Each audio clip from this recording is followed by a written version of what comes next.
شهر رمضان الذي أنزل فيه القرآن.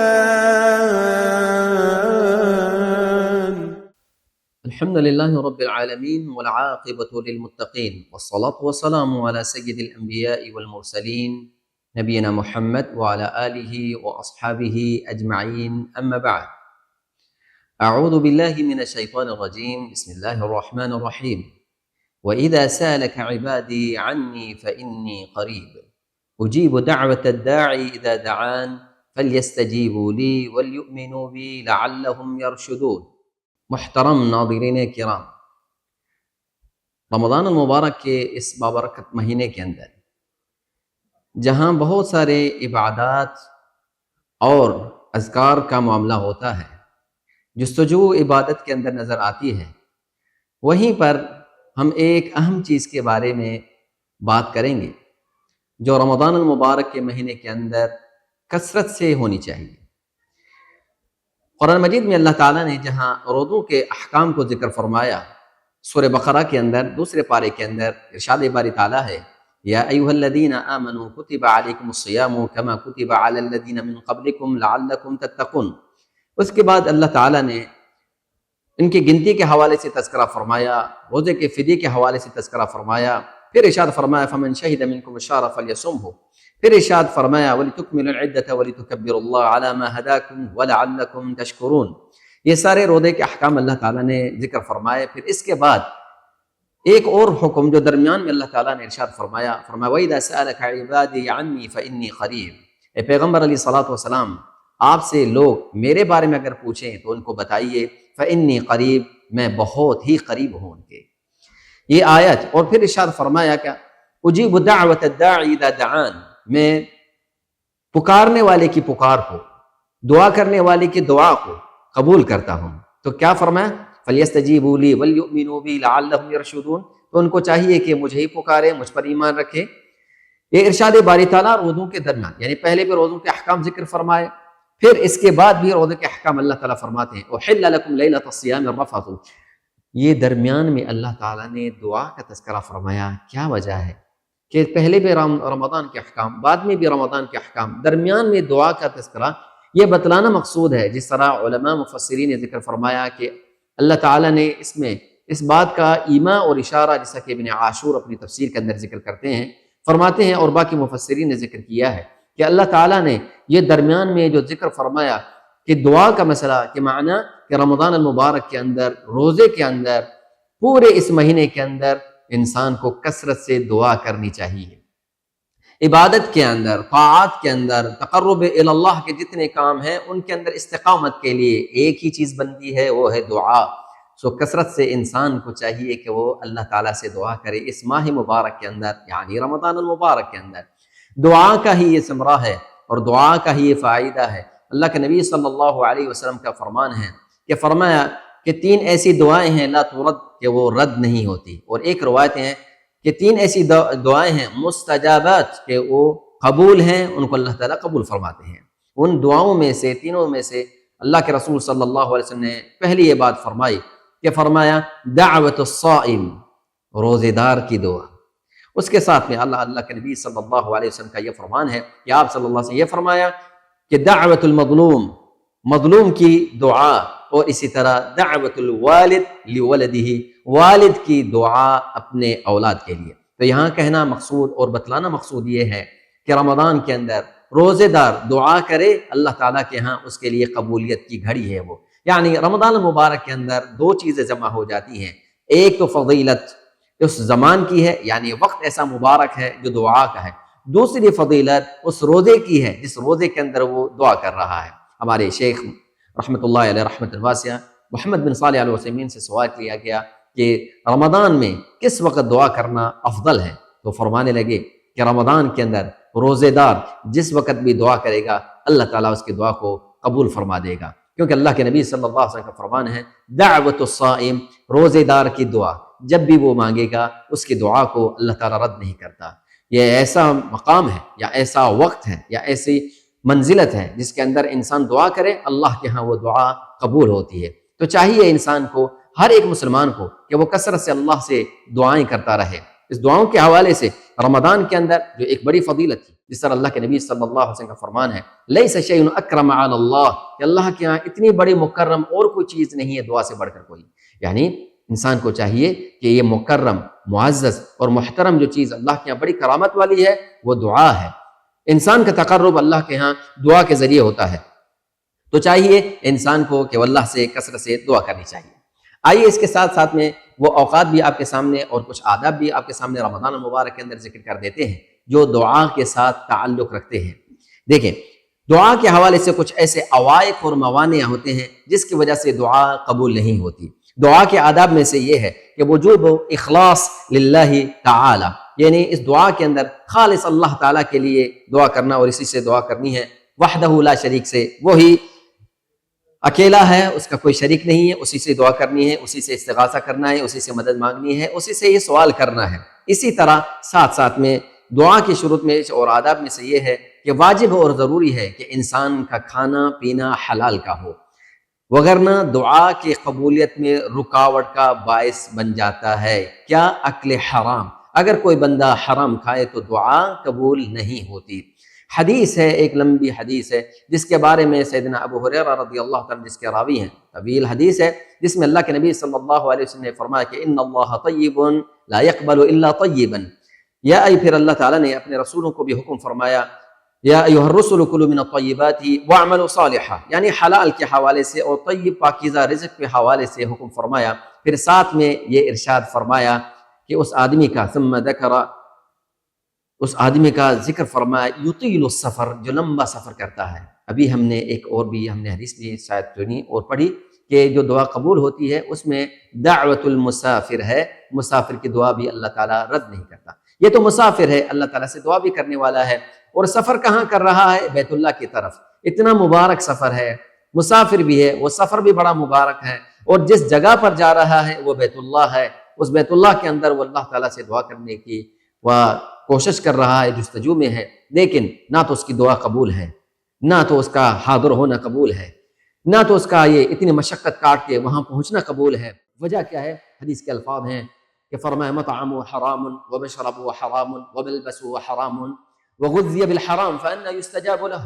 فرمایا یہ بندہ، اس کے ساتھ کچھ مسائل ہیں۔ نمبر ایک، اس کا کھانا حرام تھا۔ تو دیکھ لیجئے گا، اگر ہم رمضان المبارک میں دعاؤں کے ثمرات کو سمیٹنا چاہتے ہیں تو دیکھیے گا کہیں ہمارے روزی کے اندر، ہمارے اس کھانے پینے کے اندر کوئی حرام کی چیز تو شامل نہیں ہے، یعنی ناحق کسی کا مال تو نہیں لے لیا، جرم میں کسی کا یعنی کسی کا ساتھ جرم ناانصافی کا معاملہ تو نہیں کر دیا، بہن بھائیوں کے حقوق تو نہیں کھا لیے، اپنے رشتہ داروں کے حقوق تو نہیں کھا لیے، اس میں اسی طرح ہمارے ماتحت جو لوگ ہیں ان کے حقوق کو تو ہم نے غصب نہیں کر دیا، وہ کھا کر ہم اب دعائیں کرنے لگ گئے ہیں۔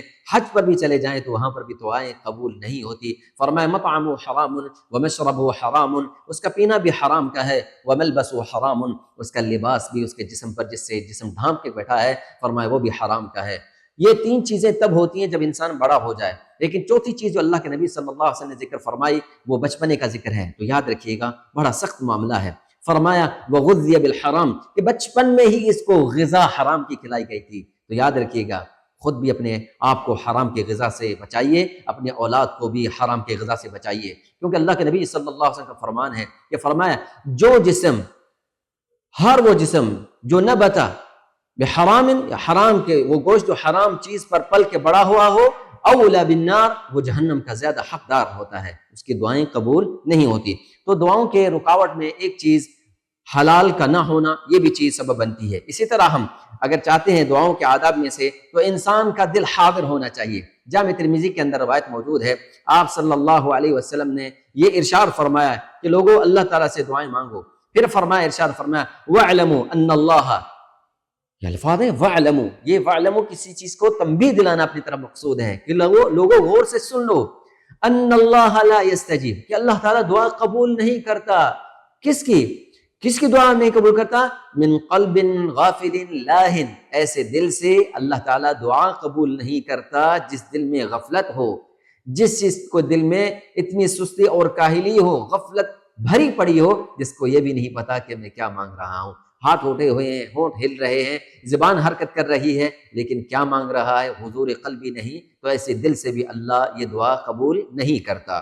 ساتھ ساتھ میں دعا کرتے وقت ہمیں اللہ تعالیٰ کے اسماء اور صفات کا بھی ذکر کرنا چاہیے، اللہ تعالیٰ کے اسماء و صفات کو ذکر کرنا چاہیے، اللہ تعالیٰ کے تعریف کے کلمات کہنا چاہیے۔ حدیث کے الفاظ ہیں کہ اللہ کے نبی صلی اللہ علیہ وسلم نے ایک آدمی کو دیکھا، دخل رجل فصلی، ایک آدمی داخل ہوا اور نماز پڑھی، پھر اس آدمی نے دعائیں کرنی، اللہم اغفر لی وارحمنی، تو آپ صلی اللہ علیہ وسلم فرمایا عجلت ایھا المصلی، کہ فرمایا اے نمازی تم نے بہت جلدی کر دی، بہت جلدی کر دی۔ چاہیے تھا کیا کہ سب سے پہلے اللہ کے محامد کو، اللہ کی حمد کو بیان کرتے، اور اس کے بعد ثم صلی علیہ، پھر مجھ پر درود پڑھتے، اور پھر اس کے بعد دعائیں کرتے۔ تو دعا کے آداب میں سے ہے کہ اللہ تعالیٰ کے صفات کو بیان کیا جائے، اللہ تعالیٰ کی تعریفات کی کلمات کو ذکر کیا جائے۔ دوران دعا انسان کو کوشش کرنی چاہیے اللہ تعالیٰ کی صفات کا واسطہ دے دے اور اللہ تعالیٰ سے دعا مانگے۔ قبلے کی طرف منہ ہونے چاہیے، لیکن یہ میں نے کہا یہ آداب میں سے ہے، وجوب میں سے نہیں ہے، یاد رکھیے گا۔ ایک اور بھی میں چیز ذکر کرتا چلوں، رمضان المبارک کا پورا مہینہ ہر وقت ہر گھڑی دعا کی قبولیت کے اوقات ہیں، لیکن کچھ ایسی چیزیں ہیں جو اس میں سے اضافہ رکھتی ہیں۔ وہ کون کون سی؟ رات کا آخری پہر، رات کا آخری پہر، جس کے بارے میں حدیث ہے صحیح مسلم کے اندر، صحیح بخاری کے اندر، ینزل ربنا تبارک و تعالی حین یبقى ثلث اللیل الاخیر، کہ فرمایا جب رات کا تہائی حصہ بچ جاتا ہے تو رب تعالیٰ کا نزول ہوتا ہے، کما ینبغی لجلالہ، جیسا اللہ کے شان کے لائق ہے، نزول ہوتا ہے، اور وہاں منادی ہوتی ہے، کیا؟ کون ہے؟ کوئی ہے مانگنے والا، ہم اس کو عطا کر دیں، کوئی ہے بخشش طلب کرنے والا، ہم اس کو بخش کر دیں، کوئی ہے دعائیں کرنے والا، ہم اس کی دعاؤں کو قبول کر لیں۔ تو قبولیت کا بڑا بہترین وقت ہے۔ ایسے ہی بین الاذان والاقامت الدعاء لا يرد، کہ بے اذان اور اقامت کے درمیان دعا رد نہیں ہوتی، تو کثرت سے اس وقت بھی دعا کے لیے طلب کرنی چاہیے، دعا کرنی چاہیے۔ اور نمازوں کے بعد، دبر کل صلوات المکتوبہ، نماز کے بعد، فرض نمازوں کے بعد دعا کے قبولیت کا وقت ہے، دعا مانگے۔ روزے دار وقت بھی بڑا قیمتی ہے، اسی طرح آپ جس چیز کے اندر قائم ہیں، یعنی روزے کی حالت میں ہیں، وہ حالت بھی بڑی افضلیت والی ہے، ساری چیزیں جمع ہو جاتی ہیں۔ اگر روزے دار حضور قلبی کے ساتھ دعا کرے تو اللہ تعالیٰ اس کی دعائیں کو قبول فرما دیتا ہے۔ یاد رکھیے گا عزیزان گرامی، اسی کے ساتھ افطاری کے وقت بھی دعا کرنا قبولیت کے اوقات میں سے ہے۔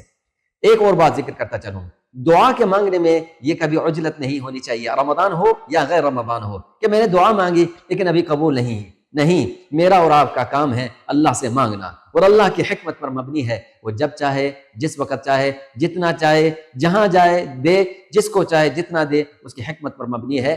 ہم اس پر سوال کرنے والے نہیں ہیں، ہم مکلف ہیں اللہ سے مانگنے کے، وہ اپنی حکمت کے تحت ہر ایک کو چیز عطا فرماتا ہے۔ عزیزان گرامی، ساتھ میں یاد رکھیے گا دعا مانگنے سے کسی کو کوئی نقصان نہیں ہوتا۔ حدیث کے الفاظ ہیں، دعا کریں چاہے آپ کو مصیبت ہو، نازل ہوئی ہو یا نہ نازل ہوئی ہو، مصیبت میں گھرے ہو یا نہ ہو، دعا کریں، دعا کا فائدہ ہی فائدہ ہے۔ کوئی دعا کرے اس کے فائدے میں سے کوئی چیز بھی خالی نہیں ہوتی، بلکہ ہر چیز میں ہی فائدہ ہوتا ہے۔ کیا معنی؟ کہ اگر دعا مانگے تو اللہ تعالیٰ اس کی پریشانی کو اس وقت دور فرما دیتی ہے، یا پھر اللہ تعالیٰ اس کی جگہ پر اور نعمت بدل دیتا ہے۔ سبحان اللہ ما اعظم شأن، فرمائے کتنی عظمت والا ہے ہمارا رب کہ وہ ہماری ذات کو ہم سے زیادہ جانتا ہے، وہ اللہ خوب جانتا ہے جو چیز ہم مانگ رہے ہیں وہ ہمارے لیے مفید ہے یا نہیں، اللہ تعالیٰ اس کی جگہ پر ہمیں کوئی دوسری چیز عطا فرما دیتا ہے۔ تیسری بات کہ اللہ تعالیٰ اس کے لیے اس دعا کو یہاں ذخیرہ کر کے رکھ دیتا ہے، جس کا اجر و ثواب قیامت کے دن وہ دیکھے گا۔ تو اللہ تعالیٰ سے کثرت سے دعا مانگنی چاہیے، ہر وقت اللہ سے دعا کریں، اور اللہ تعالیٰ کو یہ ادا بڑی پسند آتی ہے۔ قربان جاؤں اللہ کے فضل سے، اللہ تعالیٰ کا بڑا فضل ہے۔ دیکھیں دنیا کا دستور ہے کہ کوئی مانگے تو بندے ناراض ہو جاتے ہیں، 1 2 3 4 تو بندے ناراض ہو جاتے ہیں، اکتا جاتے ہیں، لیکن حدیث کے الفاظ ہیں من لم يسأل اللہ یغضب، جو اللہ سے نہیں مانگتا اللہ اس پر ناراض ہوتا ہے۔ کتنا مانگے ہیں اللہ سے؟ فرمایا کہ اگر چلتے چلتے چپل ٹوٹ جائے، اس کا تسمہ ٹوٹ جائے، وہ بھی اپنے اللہ سے مانگنا ہے۔ آٹا گوندتے وقت اگر نمک ختم ہو جائے تو وہ بھی اللہ سے مانگنا ہے۔ تو ہر چیز اپنے اللہ سے مانگنی ہے، دعائیں اپنے اللہ سے۔ تو اس رمضان المبارک کے بابرکت مہینے کے اندر مجھے اور آپ سب کو چاہیے کہ کثرت سے اللہ تعالیٰ سے دعائیں کریں، استغفار کی، بخشش کی، ربنا آتنا فی الدنیا حسنہ وفی الآخرۃ حسنہ وقنا عذاب النار، اور بھی دعائیں کافی مغفرت کی ہیں جو کرنی چاہیے۔ بارک اللہ فیکم۔ اللہ تعالیٰ سے دعا ہے جو سنا اور سنایا، جو سیکھا، جو سکھایا، اللہ تعالیٰ مجھے اور آپ کو سب کو اس پر عمل کرنے کی توفیق عطا فرمائے اور رمضان المبارک کی برکات کو سمیٹنے کی توفیق عطا فرمائے۔ بارک اللہ فیکم، جزاکم اللہ خیرا، السلام علیکم ورحمۃ اللہ وبرکاتہ۔